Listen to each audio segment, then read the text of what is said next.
Hallelujah. Glory, hallelujah.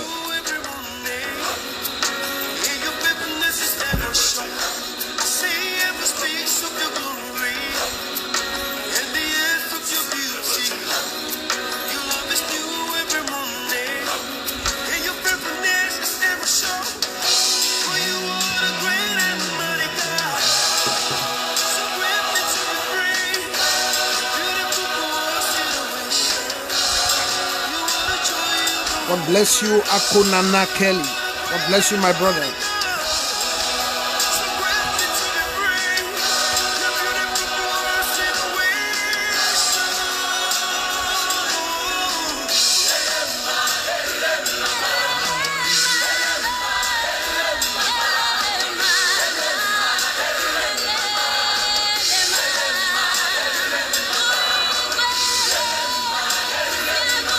Hallelujah.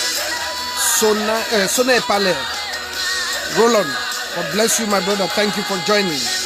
Del Piero de Mundi, my own brother. God bless you. Prophet Jeremiah, God bless you. Thank you for joining. Hallelujah. We want to talk about praise. Let your praise command heaven. Let your praise command heaven. Your praise is able to command heaven. Hallelujah.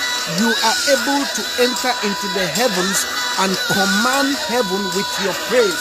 Your praise is what will command heaven.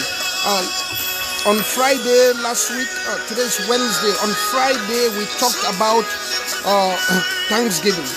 Thanksgiving as a means of receiving from Almighty God. And we established that Thanksgiving goes together with praise and together with worship. So we dealt with Thanksgiving. Thanksgiving, you give God thanks. Thanksgiving is in relation with God's goodness. You thank God because He is good. Whether you are facing a situation or not, God remains good. We say God is good all the time. So you thank God because of His goodness. You praise God because of His greatness, and you worship God because of His holiness. Those three, they always go together. Thanksgiving, praise, and worship. With your thanksgiving, we establish that you cannot come to God without thanksgiving. That is why in Psalms 100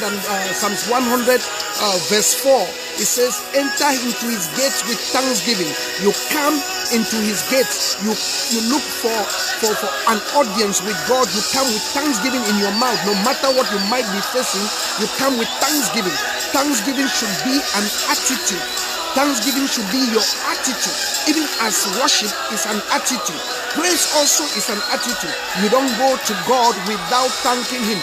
It is expected of every person who comes to God. It is expected of every person who is desiring an audience with God to be able to thank Him no matter what you might be going through. We saw a couple of verses.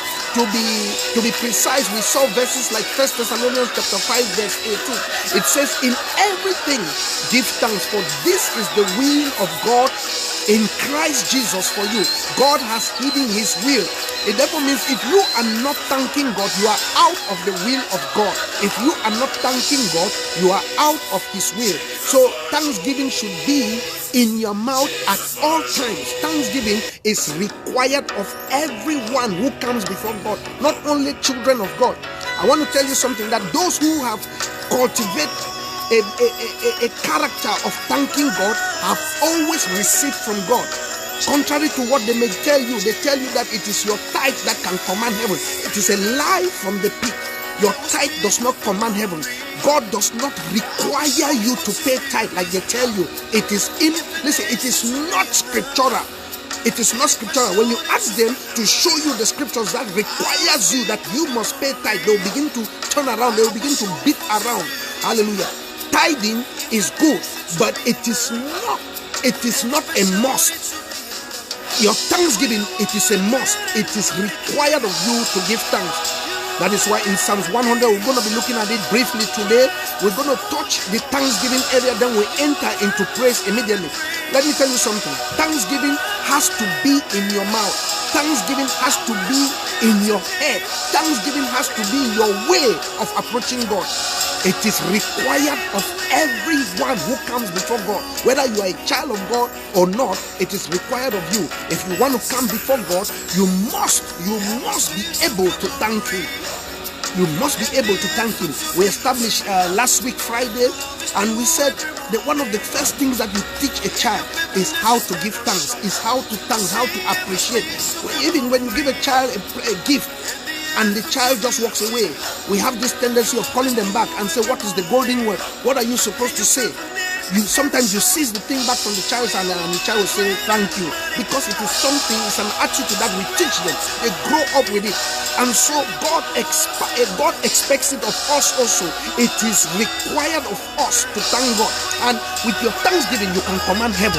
With thanksgiving and appreciation, an attitude of appreciation, you can command heaven. Yes, with your thanksgiving, you can command heaven.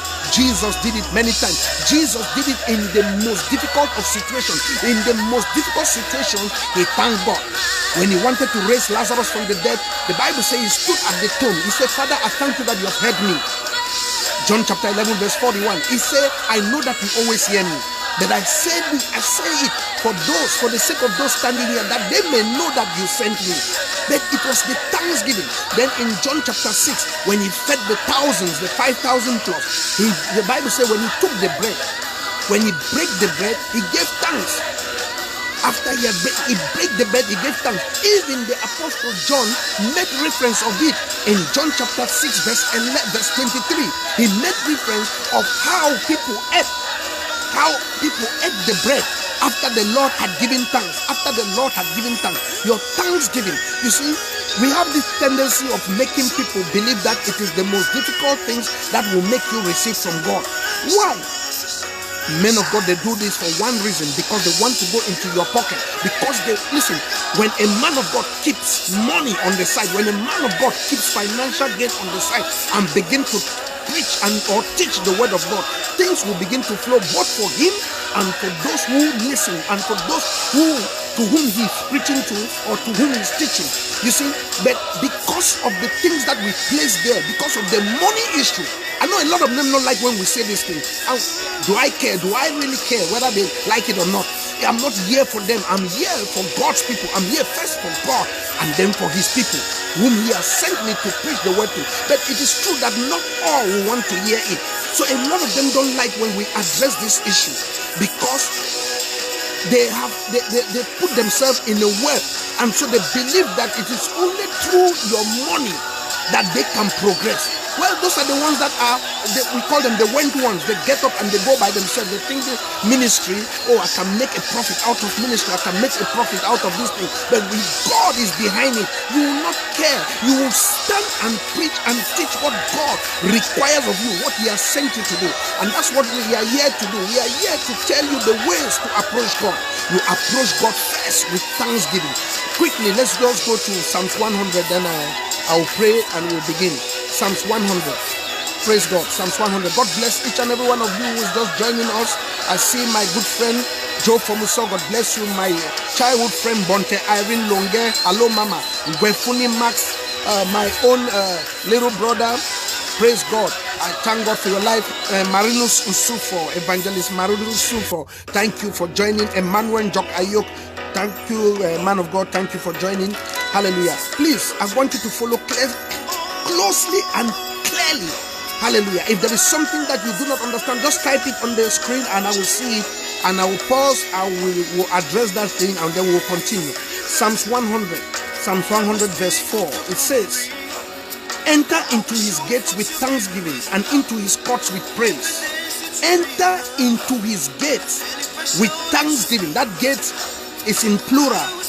So you enter it. Listen, your way of approaching God is with thanksgiving in your mouth. God knows that you have issues. God knows that you have problems. But when you come before him, you are coming with an attitude of appreciation, an attitude of gratitude. You come before God with thanksgiving. I want to tell you something. You see, the sacred things, the simplest things are the things that get things done in the Bible. You see, the simplest things in the word of God are the things that get things done.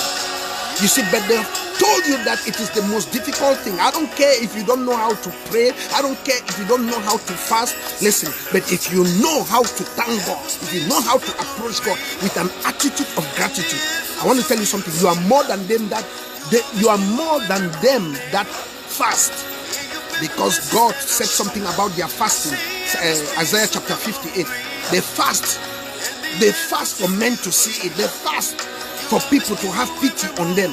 They fast so that people should have concern for them. God bless you, Dr. Emma Madandi. God bless you. Thank you for joining, my sister. Thank you so much. Hallelujah. So we are dealing with praise today. But if you look at Psalms 100 verse 4, it says, enter into his gates with thanksgiving. It is a command. It is a requirement. It is an instruction that God has given. That when you come into his gates, that is into the doorpost, you come but with thanksgiving. He said, enter into his gates with thanksgiving and into his courts with praise. Now the court is the second entrance, or the second process, the second door after you've entered through the gate, after you've entered the first door, which you enter with thanksgiving. So it's the thanksgiving that will announce your presence before God. Your thanksgiving is what will announce your presence before God. Now, before you begin to lay your case, because in the court of law or in the court is where we present cases, be it customary court, be it a criminal court, be it civil court, is where you present cases. Be it a traffic case, you present it but in a court. So it says, when you enter into his gates with thanksgiving and into his court, before you begin to say what you've come to talk about, you begin to praise him. You enter into his courts with praise. Why? Why praise? Because you are sure to leave his presence happily. You are sure to leave his presence with joy. You are sure to leave his presence victorious. That is why you are being required to praise him. And now a lot of people have been praying the wrong prayers, because there is no thanksgiving in their prayers, there is no praise in their prayers. They come with a sad face, they come with doubt, they come crying, thinking that their cry is what is going to move God. I want to tell you something. God is not an emotional God. If any man or woman of God ever told you that God is an emotional God, they lie to you. God does not deal with your emotion. God does not deal with emotion. He's not an emotional God. There is nowhere in the Bible, in all the 66 books of the Bible, which talks about emotion. So he is not an emotional God. He is not moved by your emotion. He is moved by your attitude of gratitude. He is moved by how you understand him. God wants for you to understand him. That's why the word of God says he showed his ways to Moses, but not to the people. To Moses, he showed his ways. Moses knew the way of God. You see, Apostle Paul said something. He said that I may know him and the power of his resurrection and the fellowship of his suffering. Apostle Paul did not only come for the good times. He came for both the good times and the bad times. That is why he said, and the fellowship of his suffering. When you have this mindset, I want to tell you something. God will open up to you. God will show you many things. And some people might be saying that, oh, so God does not open to everybody. No, he does not. That is why in Psalms, I think Psalms 14, it says the secret, Psalms 25 verse 14, the secret of the Lord is with them that fear him. The secret of the Lord is with them that fear him. The secret of the Lord is not with any man. It's not with any pastor, like they may want to tell you. The secret of the Lord is with them that fear him, them that show reverence to him, them that worship him, them that praise him, them that thank him. I want to tell you something. When I began, I told you something about these three things. It is an orchestra. Listen, thanksgiving, praise and worship, it is like an orchestra. In an orchestra, you have the guitar, you have the drum, you have the saxophone, you have those things. So it is an orchestra that requires the presence of all three. You cannot worship God without praising him. You cannot worship God without thanking him. You cannot thank God without praising him. You cannot praise God without thanking him. So those three are like a rainbow. They go together. You must understand it. If you want God to move on your behalf, if you listen, that's why I tempted. I say your praise will command heaven. Your praise is desired. Your praise has been designed to command the heaven. If you are not commanding heaven, don't think that it is your fasting and your prayer. Because what are you praying? In what language are you praying? Because God got his language. God has gotten his language, and his language is from his word. If you do not know the word of God. The Bible says, study to show thyself approved unto God, a workman who needs not to be ashamed, rightly, that's what the word of God says, rightly dividing the word of truth. You study to show yourself approved unto God, not unto man. A workman who needs not to be ashamed. You are not ashamed of God. You come before men, you present who God is. You come before men, you stand for your God. God bless you, Antonio Montana. Thank you for joining. Pamela Ambe, God bless you. Famata Wicks, woman of God, thank you for joining. Hallelujah. Jacqueline Eno, God bless you, my own sister and childhood friend. Thank you for joining. We are talking about praise. Praise. Your praise, listen to this. Our praise should be in proportion to God's greatness. You praise God because He is great. On Friday we say you thank God because He is good. God is good all the time, and all the time God is good. So you thank God because of His goodness. We saw certain verses. Hallelujah. So your thanksgiving is in proportion to God's goodness. Your praise is in proportion to God's greatness, and your worship is in proportion to God's holiness. But today we want to look at praise. We saw thanksgiving. On Friday we established that you come before God, you listen, you seek audience before God, you seek audience with your thanksgiving, no matter what you might be facing. We saw some verses that acknowledge or that supports the fact that you come with thanksgiving. 1 Thessalonians 5:18, he said, in everything you give thanks. We saw some verses. Let me flip Ephesians chapter 5 verse 20. He said, giving thanks always. That's when someone asks you, when am I supposed to thank God? Always. Ephesians 5:20 said, giving thanks always for all things unto God and the Father in the name of our Lord Jesus Christ. Then Colossians chapter 1 verse 12, he said, giving thanks unto the Father which had made us to meet to be partakers of the inheritance of the saints in life. God has made you a partaker, so you ought to be giving Him thanks always. You see, you might not be thanking Him because you do not understand that He has made you partaker of the inheritance. Then Philippians chapter 4 verse 6, it said, be careful for nothing, be anxious for nothing. You know, anxiety is something that will take you away from the place of thanking God. So it says, be anxious for nothing, but in everything by prayer and supplication. So God is not denying you not to pray. Prayer is a good thing. He said by prayer and supplication. Listen to this. You top it with thanksgiving.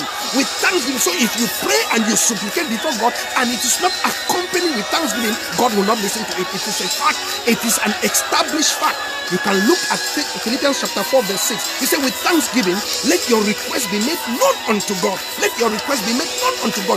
If it is not accompanied with thanksgiving, then there is a problem. But if thanksgiving is there, it is because you know that God that you go before is able. That is why when the father came to Jesus, the father whose son was falling epilepsy, Jesus asked him a question, do you believe that I'm able to do this? You see, sometimes we go to church, we don't even believe that we are able to receive our breakthrough, we are able to receive our blessings. That is why Jesus asked the father. Astonishingly, the father said, Lord, I believe, help my unbelief. So the father was dealing with unbelief. He was a church goer. He was a bench warmer, but he was not a believer.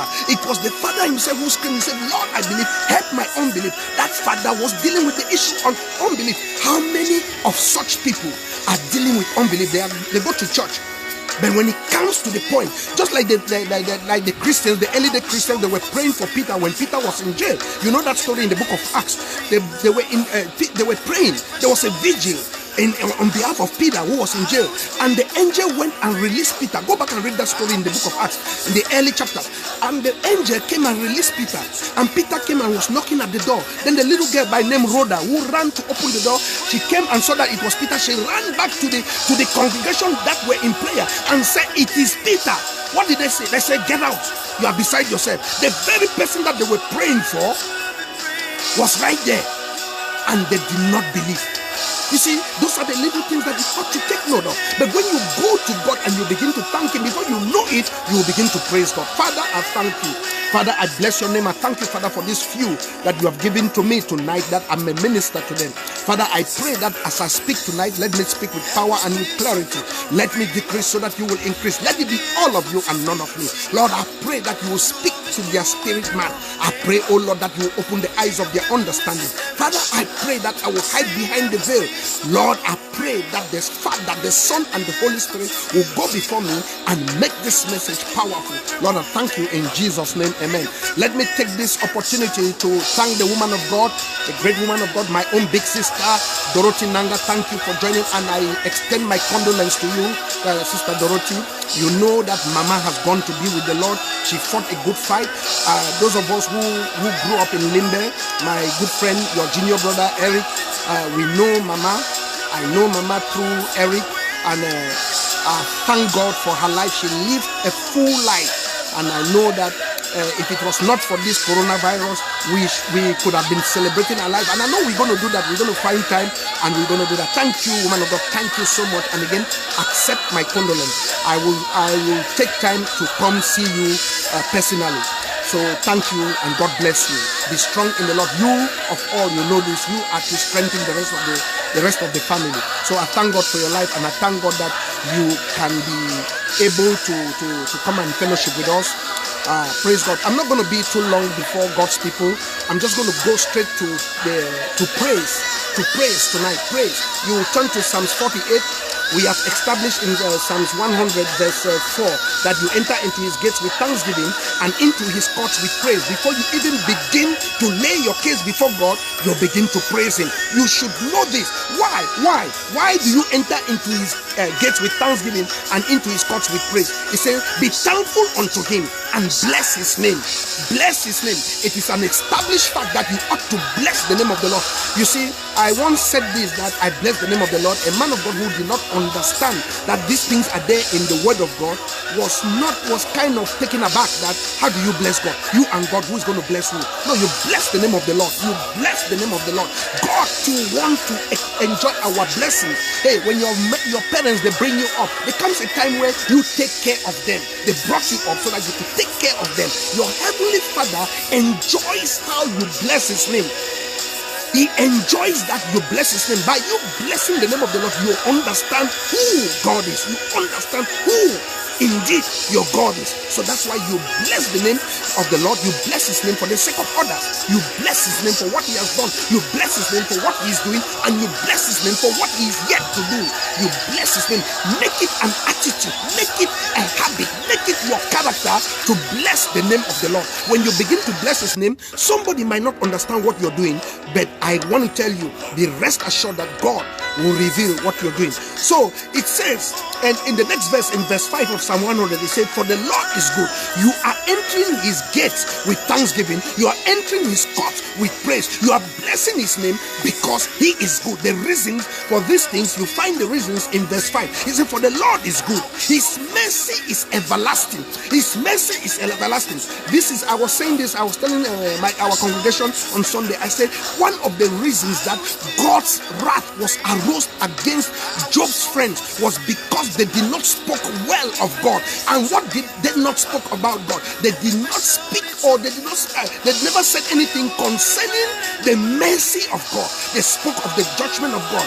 Who can talk about judgment? Who can preach the judgment of God more than Jesus Christ? He said, you are going to pray for your three friends because they never spoke well of me. That's what God said. What did they not say? What was it? But if you look at it in the natural, it seems as if all what they said made sense. It was just like how Peter told Jesus that far be it from you that they're going to do this thing that you're saying. Oh, we are going to Jerusalem. No man will touch you. And Jesus said, get thee behind me, Satan. You are an offense to the things of God. So too, Job's friends, they spoke well in face value, but they did not speak well of God. God never appreciated the way they were speaking. Why? Because they never spoke of the mercy of God. So that's why in verse 5 of Psalms 100, he said, for the Lord is good, his mercy is everlasting. You have to understand that the same mercy that he showed to King David, that same mercy is available to you. The mercy is everlasting. Then he goes on to tell us that, and his truth endureth to all generations. His truth, which is the Lord Jesus Christ, is for all generations. Remember, it was Jesus who said, I am the way, the truth, and the life. I am the way, the truth, and the life. So if somebody asks you, what is the truth? You tell them simply that the truth is the Lord Jesus Christ. He said, so it says here, and his truth endureth to all generations. His truth is for all generations. There's going to be a time that this generation, you and me, even our children, will not be around, but there will be another generation. That generation to come, listen, this truth, the Lord Jesus Christ, will still be available for them. If you remember, I think it's Hebrews chapter 13 verse 8, it says Jesus is the same yesterday, today, and forever. So it says here, it says, and his truth endureth to all generations. So that's why you ought to enter his gates with thanksgiving. That is why you have to come into his courts with praise in your mouth. So turn to Psalms 48. We're beginning with praise. Psalms 48. Praise God. I see my lovely wife is on the line, Florence Besson. God bless you. Thank you for joining. Thank you for your prayers. She prays that I may not falter. Hallelujah. She prays all the time that I may not falter, because we are human. But I want to tell you something. God is able to keep us. He is faithful. He is faithful to keep us from falling. Hallelujah. Praise God. Psalms 48 verse 1. Listen to what he says. Great is the Lord, and greatly to be praised in the city of our God, in the mountain of his holiness. Great is the Lord. That's how that psalm begins. It's a song of praise. Great is the Lord, and greatly to be praised in the city of our God, in the mountain of his holiness. So your praise is supposed to take you at another level. But a lot of times when you want to praise God, you begin to think about your troubles. You begin to think about your problems. No, when you begin to praise God, and if you are praising God indeed, before you know, your problems will be on the side. You concentrate in praising him, and he takes over. God bless you, Abaka Monta. God bless you, my own brother. Thank you for joining. Praise God. So it says, great is the Lord, and greatly to be praised in the city of our God, in the mountain of his holiness. So our praise should be in proportion to God's greatness. Your praise should be in proportion to God's greatness. If you understand that he is a great God, you will not refrain yourself from praising him. If you understand that he is a good God, you will not refrain yourself from thanking him. So you thank God because he is good, irrespective of what you might be going through. You thank God because he is good.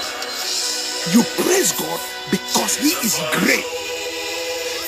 Some of you who have idols, like soccer idols, the Cristiano Ronaldo, the Samuel Eto'o. I love Samuel Eto'o. Hallelujah. But it's not my idol. But we tend to praise these idols more than we ought to praise God. You praise the idols more than America has a show that they call American Idol. When you are able to go through the American Idol and come out as a winner, your life changes forever. You become a star. You see, God should be above all these things.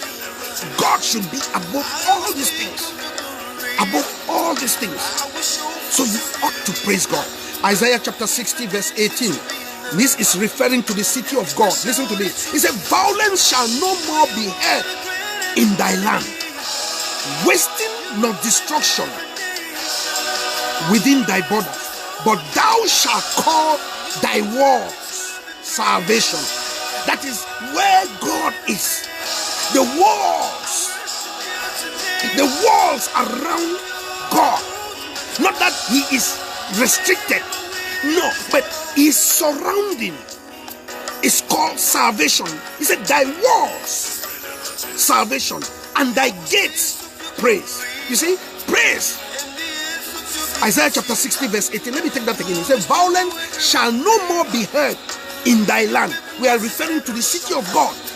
The city of God, when we lost a loved one, or when a friend of yours lost a loved one, you want to console them. You say he or she is in a better place. I pray what you're saying is true. I pray what you're saying is true. Because if they did not accept the Lord Jesus Christ as their Lord and Savior, you might be lying to that sister or that friend of yours or that brother of yours. You might just be lying to them, and this is the truth. We want to please them. We want them to feel good. It's a feel good thing when you tell them that they are in a better place. For the moment, it's okay, because you try to make them feel good. But the truth is that if they never accepted the Lord Jesus Christ as their Lord and Savior, I'm sorry to disappoint you that they're not going to make heaven. Jesus said, for God did not send his Son into the world to condemn the world, but that through him the world might be saved. He said, if you did not accept John 3:19, you are already condemned. It is not me who is saying it, you are already condemned. So if the person gives up the ghost, I see people pray for the repose of souls, the repose of souls. Well, we can keep doing that, but the truth about it is that when we lost a loved one, or when there is a death and we go there, when they call us men of God to come and preach, it is to preach to the living. It is to preach to the living. What? Preach what? That they have a chance to make that decision before they too can become the dead. Hallelujah. So in the city of God, it says, which is Psalm 60 verse 18, referring to the city of God, Psalm 6, I beg your pardon, Isaiah chapter 60 verse 18, it says, violence shall no more be heard in thy land, wasting nor destruction within thy borders, but thou shalt call thy wall salvation and thy gates praise. So if you go back to Psalms 100 verse 4, you see again that praise, you see the second level of approaching God is praise, is the level of praise. The first level is where you give thanks. So you announce your presence with your thanksgiving, that you are getting his attention. Now, before you ever begin to open your mouth to lay your case, you begin to praise him. It is required. You begin to praise him. That being said, I said I wasn't going to be too long in front of you. I'm doing this from my balcony, from the backyard. Why? Because they're doing some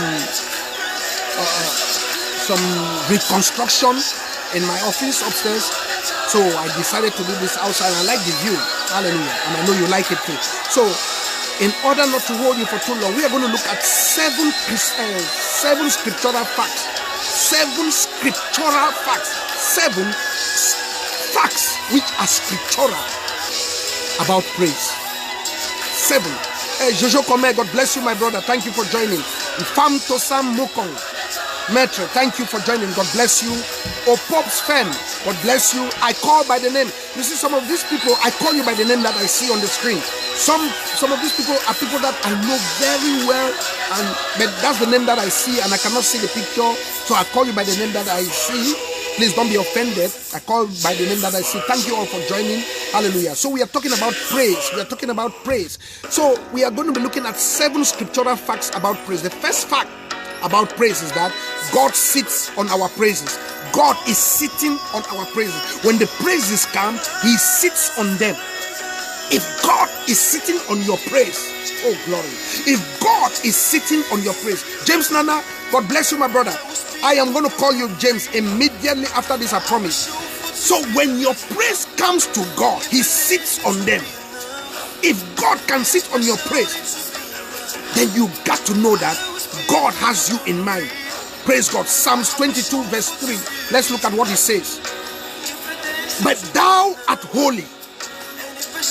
That's what he says. Psalms 22 verse 3. But thou art holy. Oh, thou that inhabitest. He inhabits it. He sits on it. He said, oh, thou that inhabitest the praises of Israel. He inhabits your praise. He sits on your praise. So when you are not praising God, my brother, my sister, you are out of the will of God. That is why a lot of prayers have gone unanswered. And then people begin to say this thing does not work. It works. It's just the manner of approach. If they tell you that to enter this door, The combination is 2, 3, 4, or 1, 2, 3, 4, 5, 6, 7, right up to 10. And you enter 1, 2, 3, 4, 5, 6, 7, 9, 10. You've skipped 8. The door will not open. The door will not open. So your praise, God, the Bible says, God inhabits your praise. He inhabits your praise. He sits on your praise. It is required. It is required of you because He sits on it. It is required of you because God will carouse your praise. He inhabits your praise. He lives in your praise. Now, when you don't praise Him, the birds will do it. The birds will do it for your place, and the birds do it well. You know that. God bless you, Stan Lion. Thank you for joining, my own junior brother. Thank you for joining. So the first scriptural fact about praise is that God inhabits it. He sits on it. Write that down. You see, some of these things, if you know them, Jesus said something in John chapter 13, verse 13. He said, if you know these things, blessed are you if you do them. What things? This was when He was washing the feet of His disciples. He was not telling His disciples how to go wash other people's feet. He was showing them how to be servants. He knew that when He leaves, there's going to be power struggle among them. And so, on the day of the Last Supper, after supper, He took a towel, placed it on Himself, and began to wash the disciples' feet. Then Peter questioned Him. Peter said, Lord, are you going to wash my feet? Are you going to bring yourself this low to wash my feet? What is happening here? Jesus said, if I don't wash you, you have no part of me. Then Peter said, oh, if that's the case, wash me off. Jesus said, ye that is clean need not to be washed. So they were clean. He said, ye are clean. Then after He had done this thing, in verse 17, He asked them, He said, do you understand what I've just done? He said, you call me teacher and Lord, and rightfully so. That's who I am. I am Lord. I am God, so to speak. For those of you who say Jesus never said He was God, I am Lord. I am your Lord. He said, if I, being your teacher and Lord, have washed your feet, you ought to go to do to others. He was showing them how to be humble, how to serve. He was showing them that in order to be up there, you ought to serve.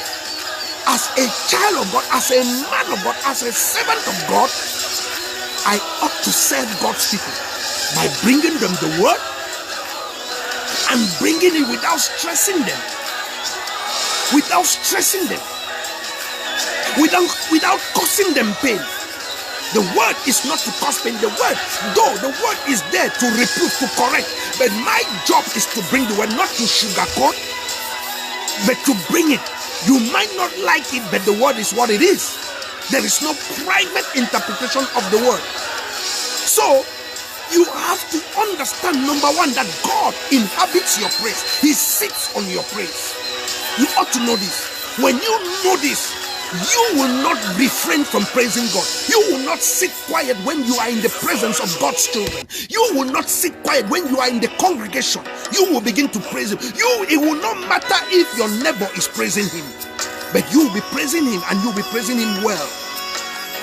Fact number one, God sits on your praise.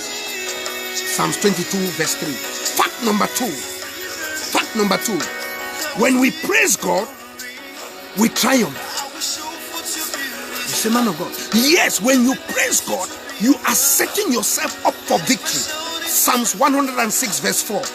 It says, save us, O Lord, our God, and gather us from among the Gentiles to give thanks unto thy holy name and to triumph in thy praise. You see, Psalms 106 verse 4. The second fact is that when we praise God, we triumph. The first fact is that God inhabits our praise. When you understand that God inhabits your praise, then you will fully understand when we say you triumph in praise. You will fully understand that you can get victory. You ought to get victory, and you will get victory from praise. When you understand that God inhabits the praise of His people, when you understand that God sits on the praise of His people, you will not stop praising God. So Psalm 106 verse 4, He said, save us, O Lord, our God, and gather us from among the Gentiles to give thanks unto thy holy name and to triumph in thy praise. You see that?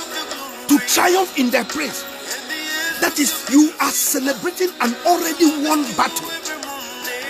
Moses would tell the children of Israel, stand still and see the salvation of the Lord that he will do for you today.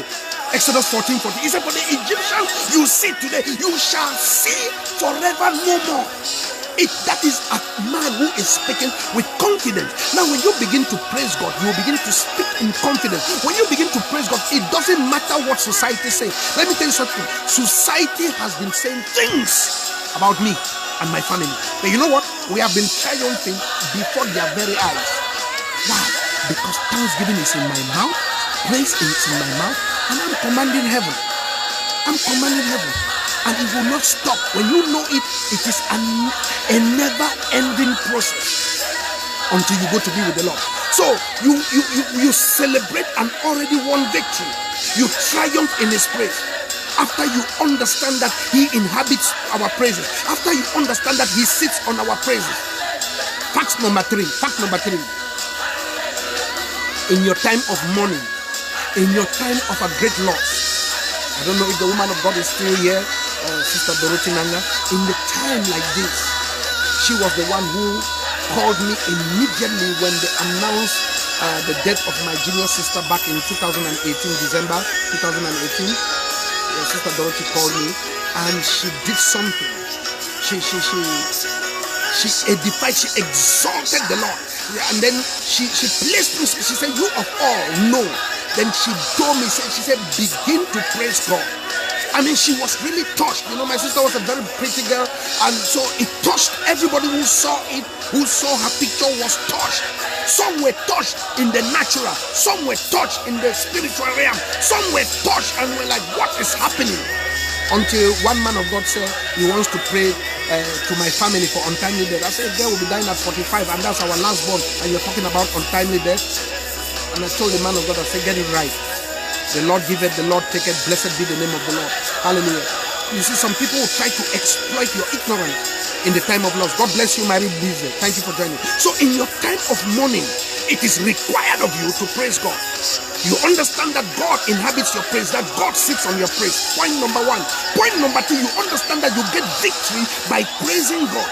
Point number three, you understand that whether you are mourning, that does not stop you from praising God. Psalms 30 verse 11 and 12. Look at it. Psalms 30 verse 11 and 12. He said, thou hast turned for me my mourning into dancing. You're going to mourn, but He will turn your mourning into dancing. How's He going to do it?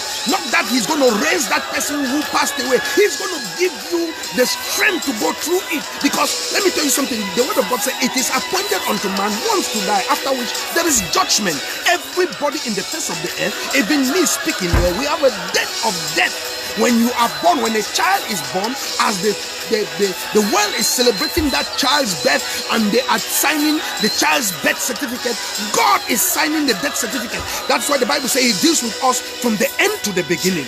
Hallelujah. He deals with us from the end to the beginning. So in your days of mourning, you ought to begin to praise Him. He said, thou hast turned from me my mourning into dancing. Thou hast put off my sackcloth. You're going to put on the sackcloth. It is God who is going to take off that sackcloth. He said, and girded me with gladness. He's going to take the sackcloth and then He's going to give you with gladness. Verse 12 of Psalms 30 says this. He said, to the end. Why is He going to do this? To the end that my glory may sing praise to Thee and not be silent. I don't know how many of you are understanding what I'm saying tonight. Hallelujah. He said, to the end that my glory may sing praise to Thee and not be silent. Oh Lord my God, I will give thanks unto Thee forever. This is a person who is mourning. Who is the person who is mourning? Now I want to ask you something, child of God. What is your glory? Because listen to what the psalmist says here in verse 12 of Psalms 30. He said, to the end that my glory. We are not talking about the glory of God. You, the person, the psalmist, is saying to the end that my glory may sing praise to Thee. I'm going to tell you something today. I'm going to give you a revelation today. I'm going to give you a revelation today, even as I received it from God Almighty. Let me tell you something. When you come to fellowship in times like this, you need to go back with a revelation.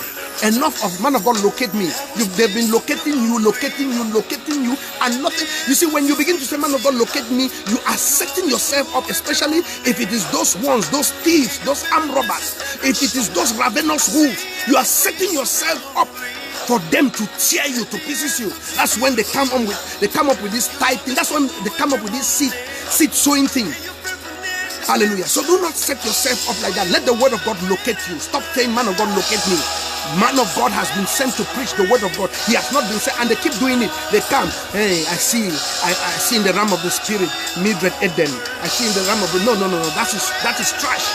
Hallelujah. That's trash. Yes, I'd say that's trash, because when you come and then you make yourself available for them to dupe you, they will dupe you. They will not stop. They will dupe you. Hallelujah. So it says, to the end that my glory may sing praise to thee and not be silent. Why? How did it come to the point that this psalmist is talking about his glory, singing praise? Because of what is said in verse 11. He said, thou hast turned for me my mourning into dancing. Thou hast put off my sackcloth and guided me with gladness, to the end that my glory may sing praise to thee and not be silent. O Lord my God, I will give thanks unto thee forever. So now the question is, do you understand what is your glory? Do you understand what is your glory? You've got a glory. I'm not talking about the glory of God. You've got a glory that God has given you. Let me show you. Psalm 16 verse 9. He said, therefore my heart is glad. Psalm 16 verse 9. Therefore my heart is glad, and my glory rejoiceth.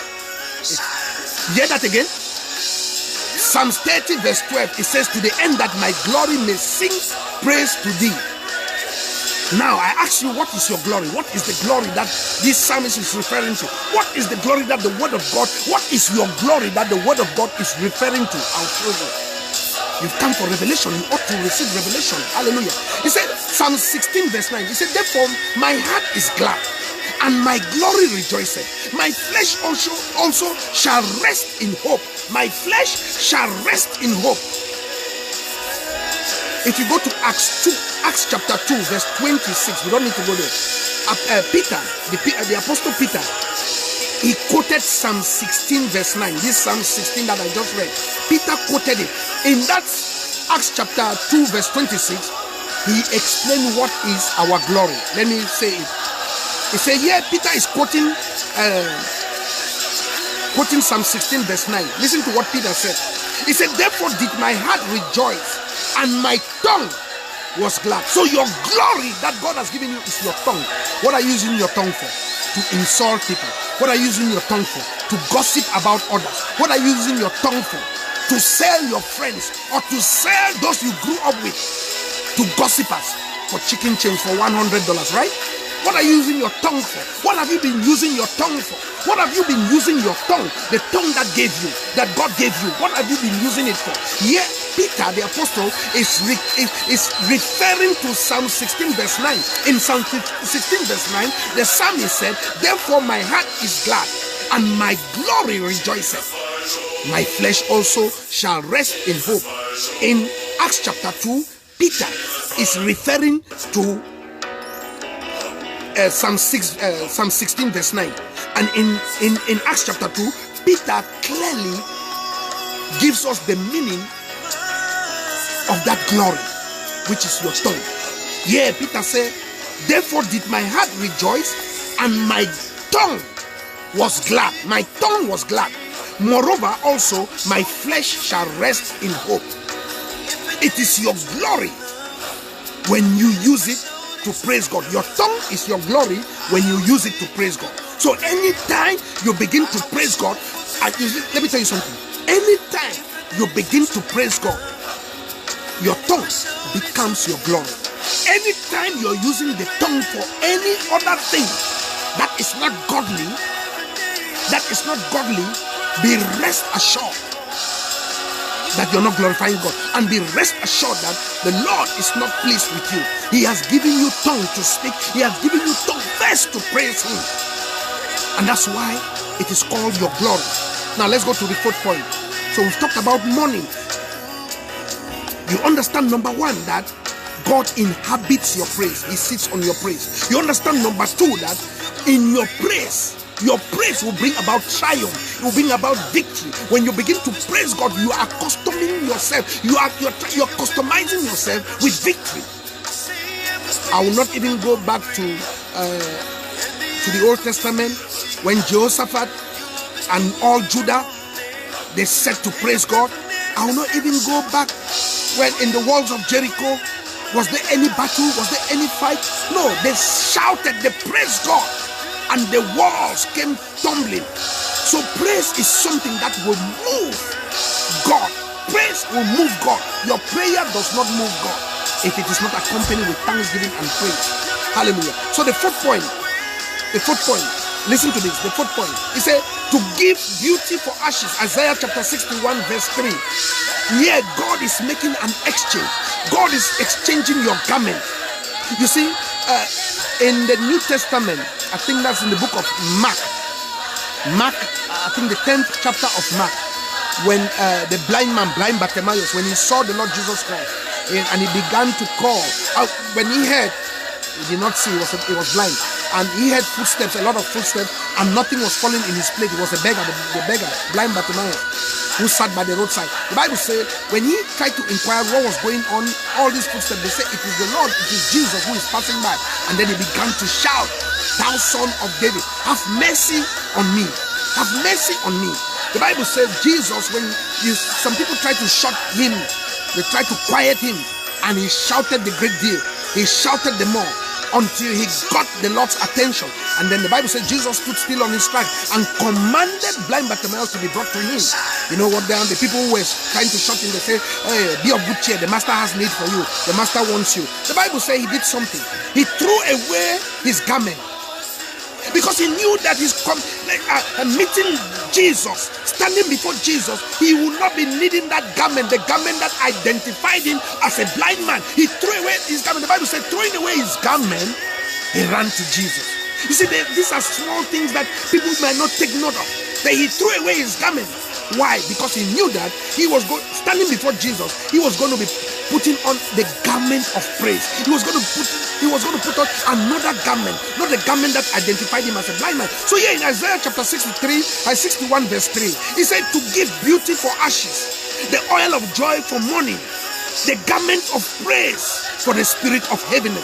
Now, this fourth point is to deal with depression. The spirit of heaviness, that's depression. A lot of people are depressed. Some are depressed because of jobs. Some are depressed because of marriage, failed marriage. Either the man is depressed or the woman is depressed. Most times the man is thinking that he has been used or they've taken his money. You know, a lot of times you have things like that. But they forget to know that the woman was not a piece of wood. The woman, you brought the woman to live co-equally with. I'm not going to deal with that one now. I'm not a marriage counselor, but I just try to tell you that a lot of times these things happen and one party is blaming the other. So there is depression, or the one who has lost a loved one. Don't come and tell a woman who lost the mother of 90-something years old. You will see the right there, gone too soon. You see all those things, but you don't try to say anything. The woman who lost a lady who lost a 97-year-old mother, they will see gone too soon. That's her mother. Just like the lady who has lost a 3-year-old daughter, gone too soon. Hallelujah. So there is that spirit of heaviness. There's depression. Some are depressed because you lost a loved one. Yeah, Isaiah chapter 61 verse 3 says, to give beauty for ashes, the oil of joy for mourning, the garment of praise. The garment of praise for the spirit of heaviness. Are you heavy? Are you heavy laden? Jesus even gave you an invitation in Matthew chapter 28. He gave you an invitation, verse 11 to be precise. Come to me, all you who are heavy laden, come to me, and I will give you rest. He said, take my yoke and lean on me. That's what Jesus said. The spirit of heaviness has made people to walk away from their faith. The spirit of heaviness, which is depression, has made people to walk away from believing God. The spirit of heaviness, coupled with corruption from the church, coupled with corruption, coupled with banditism from the pulpit, has made people to walk away from the church, from the faith. So listen, Jesus wants to give you the spirit of the garment of praise. You need to put on the garment of praise. When you begin to praise God with your mouth, He will give you the garment. He will give you the garment. Listen, train yourself to praise God. Train yourself to praise God, because when you begin to praise God, He will give you the garment that will replace that spirit of heaviness. Number five, the voice of joy and the voice of gladness. Jeremiah chapter 33 verse 11. He said, the voice of joy and the voice of gladness, the voice of the bridegroom and the voice of the bride, the voice of them that shall say, praise the Lord of hosts, for the Lord is good, for his mercy endureth forever, and of them that shall bring the sacrifice of praise into the house of the Lord. Now I want you to understand this, that your praise is more than the sacrifice that they've been telling you to pay. You cannot buy God's blessing. Your praise is far more appreciated than those handouts, those chicken chains. I don't care if they bamboozled you and you pay $5,000. Listen, I'm not saying that the church doesn't need money. The church does need money. But allow every individual to do it. Listen, when you teach people the word, when you teach people the truth, you will not need to struggle with them for them to give to the church. It is required. It is a good thing to give in the church. There was a time that the Lord Jesus was in the church and he was watching the treasury. The treasury, that's the offering plate. Then that woman came and gave her all. Jesus called, but he did not stand and announce to the church. Go back and read the parable of the widow, the widow's mite, the widow with her mite. He called but his disciples, Peter and the rest, and then he pointed the lady. He said, you see that woman? He said, all other people, they gave out of their abundance, but that woman gave the most because she gave her all. The men of God will come and twist that scripture. Twist that scripture. She gave her all. There was no gun on her head. The pastor did not ask her that, come and give your all. She gave her all. Why? Because she understood that her giving was cheerful. She was cheerfully giving. That's why the word of God said, God loves a cheerful giver. If you have to stress to give, please don't give. Don't give. Hallelujah. Don't give. So, point number 5 is to make you understand that your praise is enough sacrifice. Let me read that verse again. Jeremiah chapter 33 verse 11. Your praise is a sacrifice. The next time a man of God try to bamboozle you or try to force you, tell them that, man of God, you might not know how to praise God. I want to teach you something. I want to teach you a sacrifice that is better, far more better than this thing that you're talking about. Praise him like there is no tomorrow. The Bible says your praise is sacrifice. Let's read Jeremiah chapter 33 verse 11. The voice of joy and the voice of gladness, the voice of the bridegroom and the voice of the bride. That's my voice and the voice. We are the bride. The bridegroom is the Lord.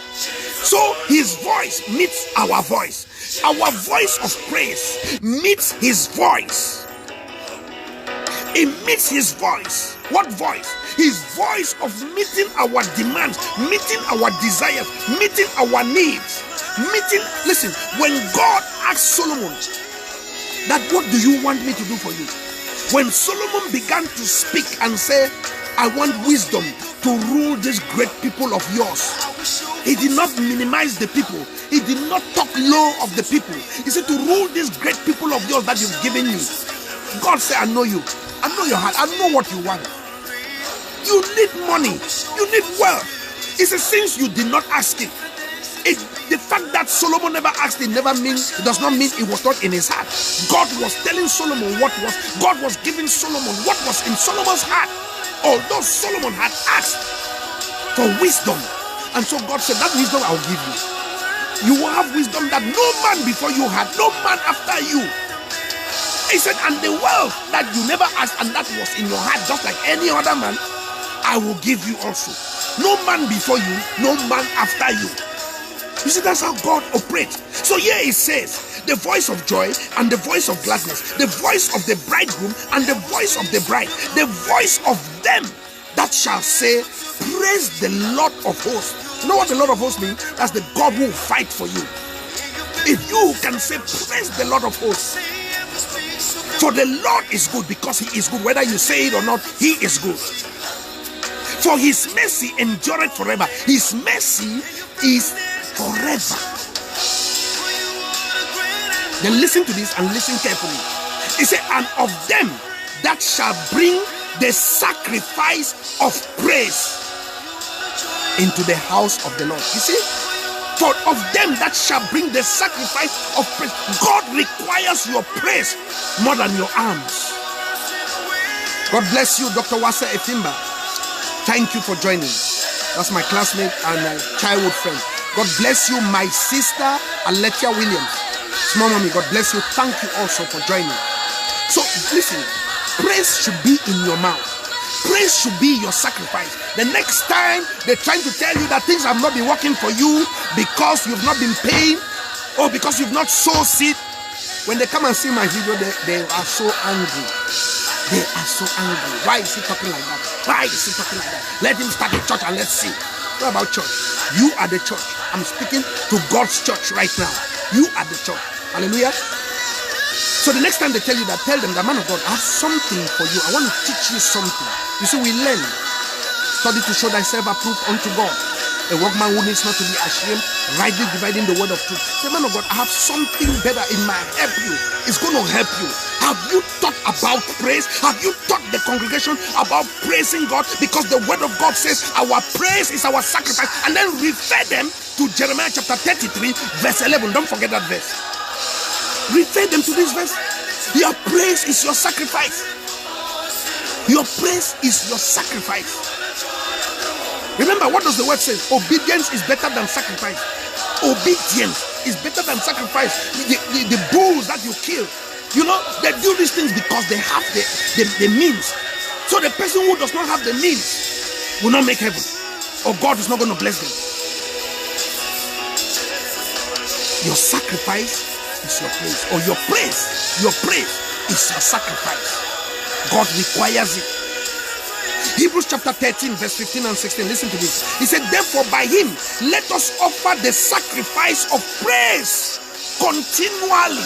It is a continually thing. It is a thing that is to be done continually, not a one-time thing. Hebrews 13 15 to 16. He said, therefore by him, by who? By the Lord Jesus Christ, let us offer the sacrifice of praise continually. Then listen to verse 16. He said, for with such sacrifices God is well pleased.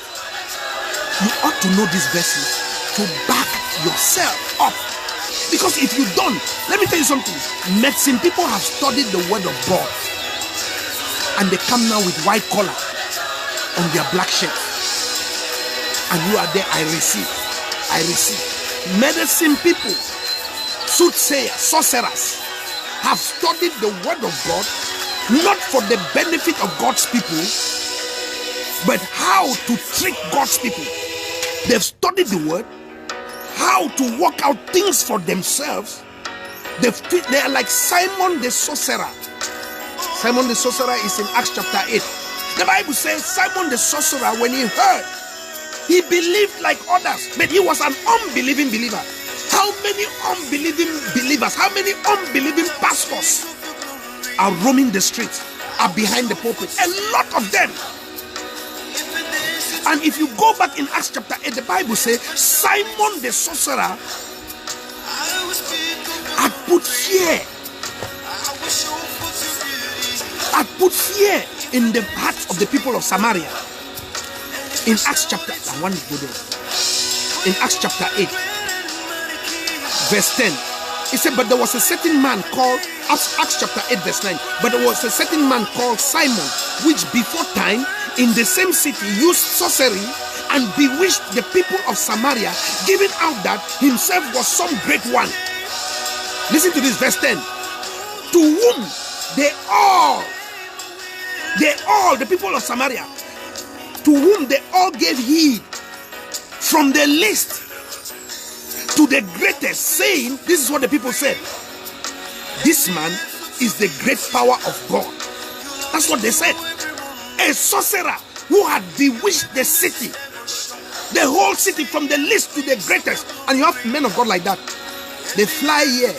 They go all over the place, holding crusades. You are, listen, the auditoriums is packed full.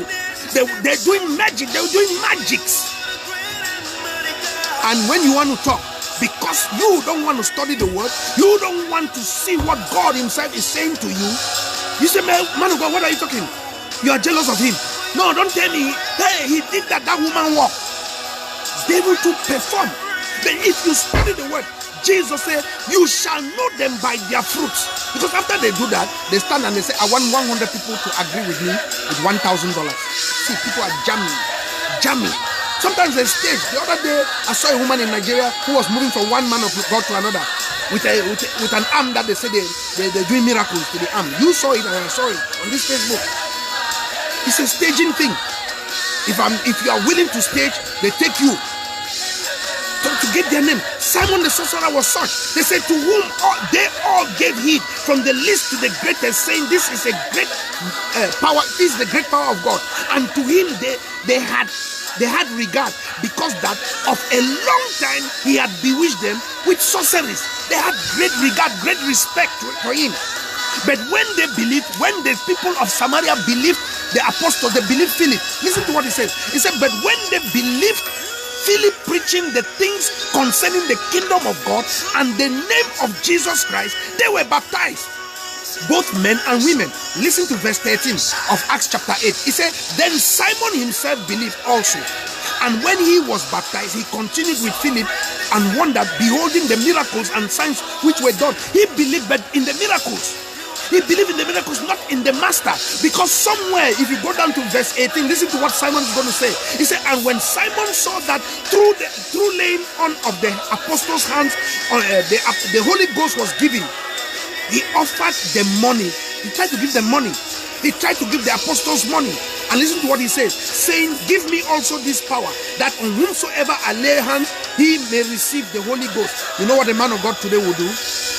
They will take the money. Those your pastors, those your papa, those your father in the Lord, they will take the money. They will take the money from Simon. They will say, God has spoken to you. Simon gave money. But listen to what Simon Peter said. Verse 20 of Acts chapter 8. He said, but Peter said unto him, thy money perish with thee, because thou hast thought that the gift of God may be purchased with money. How often many of you are thinking that you can purchase the gift of God with money? You are standing behind these men of goats. You are standing behind these thieves. God is angry at it. But I want to tell you today that your praise is a sacrifice. Your praise is worth more than money. God bless you, Maureen Ewokolo. Thank you for joining Prudence Chair. God bless you also. Thank you for joining. So, listen, your praise is your sacrifice. Number one, we are talking about 7 scriptural facts about praise. Point number 1, your praise is that God inhabits the praise of his people. God sits on our praises. We established that. Point number 2,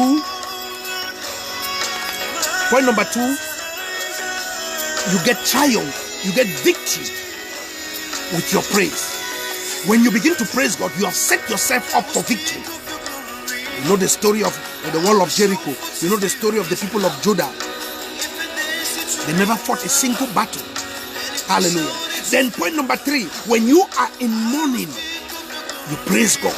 When you are in mourning, instead of crying, listen, I'm not saying that you should not cry your loved one. I cried my mother, I cried my sister, I cried my father. You cry your loved one, but after you have cried, you praise God. When Job received message that he has lost his 7 sons and 3 daughters, the Bible says he tore his garment, he rent it, he fell down, and then he worshiped God. He said, naked I came, naked shall I return. The Lord giveth, the Lord taketh. Blessed be the name of the Lord. He praised God. He was setting himself up for God to act.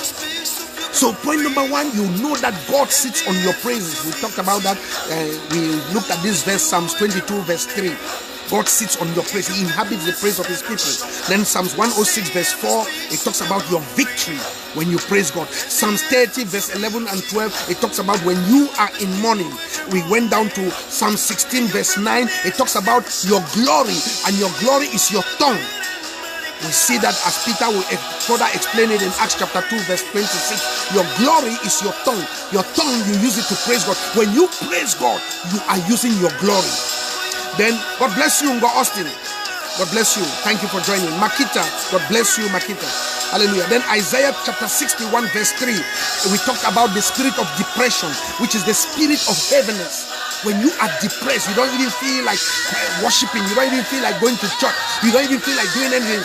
When you are depressed, when you begin to praise God, He will give you the garment of praise. He will replace it. That is why Isaiah chapter 61 verse 3 said, to give beauty for ashes, the oil of joy for mourning, the garment of praise for the spirit of heaviness. The spirit of heaviness is depression. And Psalm 33 verse 1, it said, for praise is comely for the upright. It is the upright that understand that praise is essential.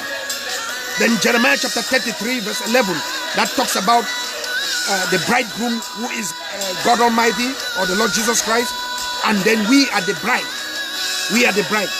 It says, and the voice of the bride. It talks about our voices of praise. And this is where you say your praise. This is where the Bible says your praise comes as your sacrifice.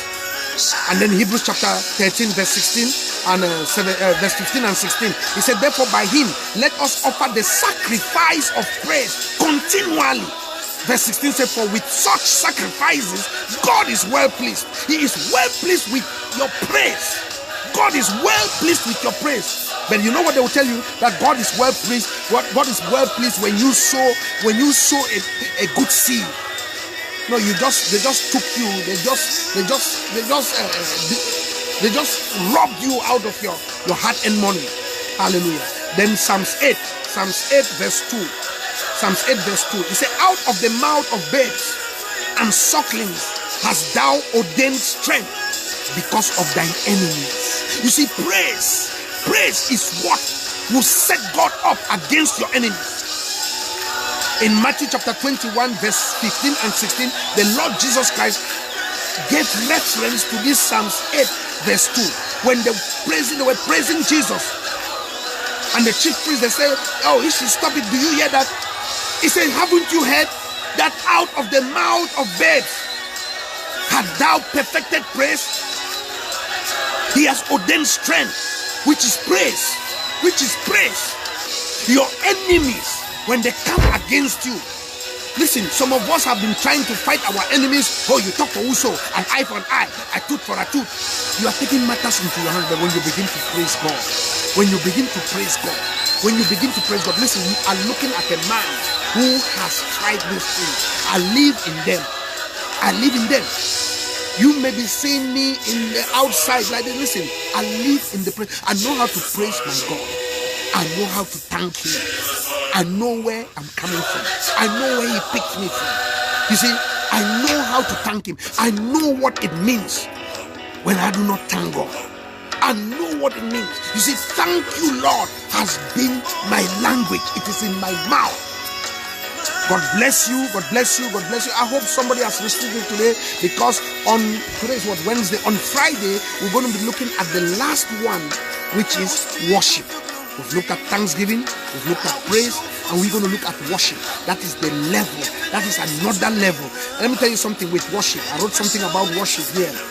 Worship is the highest activity of the human soul. The highest activity of the human soul is worship. That's how God regards it. The highest activity of the human soul is when you worship God. And so we'll talk about that on Friday. Worship. It is required of you how to worship God. You know how, listen, we've looked at how you thank Him. You enter into His gates with thanksgiving in your mouth, into His courts with praise. So your second level of glory. We've looked at the first two approach. You enter into His gates with thanksgiving. So when you come even before God, When you come to a place of worship, when you come to church, listen, begin to thank him before the one who is leading the praise and worship comes. Because a lot of them, sometimes they're doing it just that the man of God should see that they're doing it. They're the eye servant. You don't be an eye servant. When you just enter, begin to thank God. And when you begin to thank God, you will be able to praise God. When you are able to praise God, before you know it, you will be in the third realm worshiping God. God bless you, Evangelist Serge Dugray. God bless you. Thank you for joining, my brother. Guy Serge Dugray, thank you for joining. God bless you. Listen, train yourself to thank God. Train yourself to praise God. No matter what you might be going through, no matter what you might be facing, train yourself to thank God. Train yourself to praise God. Listen, when you understand that your praise is your sacrifice. When you understand, you will not hold it back.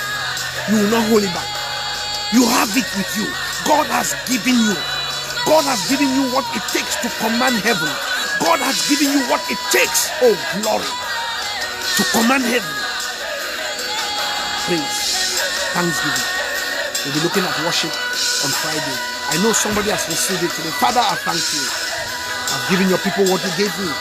I held nothing back. Father, I gave it exactly as I received it. I pray, oh Lord, that someone will want to give this a try. Someone will want to put it to test. Father, you will be there to accomplish it for them. I pray, oh Lord, that them that know not how to praise you, Father, I pray that you will teach them praise. Father, I pray, because they ought to teach themselves how to thank you. Because growing up as children, we were taught thanksgiving. Father, but praise is something that we ought to learn it. Father, we've seen it from the word of God. Those that praise you, Paul and Silas praised you. When they were in the most difficult situation, they taught themselves how to praise you. And when they praise you, the victory located them. Triumph came their way. The chains fell off. I pray, oh Lord, that men of God will begin to teach your word. Men of God will begin to use your word, will begin to apply but your word. Father, for your word will not return to you void. You say your word, oh Father, your word that became flesh and dwell among us. And we beheld his glory as of the only begotten of the Father, full of grace and truth. Father, the word is what your people need to teach. The word is what the servants of God, the ministers, ought to emphasize on. And when they begin to preach the word, when they begin to teach the word, the true word of God, Father, people will know how to praise you. People will understand that praise is their sacrifice. People will understand that you sit on their praise, that you inhabit the praise of your people. I pray, oh Lord, that you open their eyes. Lord, I thank you in Jesus' name. Amen. God bless you, El Harris. God bless you. God bless you, Harris. Hallelujah. God bless each and every one of you. If Jesus tarry, I will see you all on Friday, same time. God bless you. God bless you, Prudence. We'll be talking. If you have questions, feel free to inbox me and we can discuss them. Hallelujah. God bless you and good night.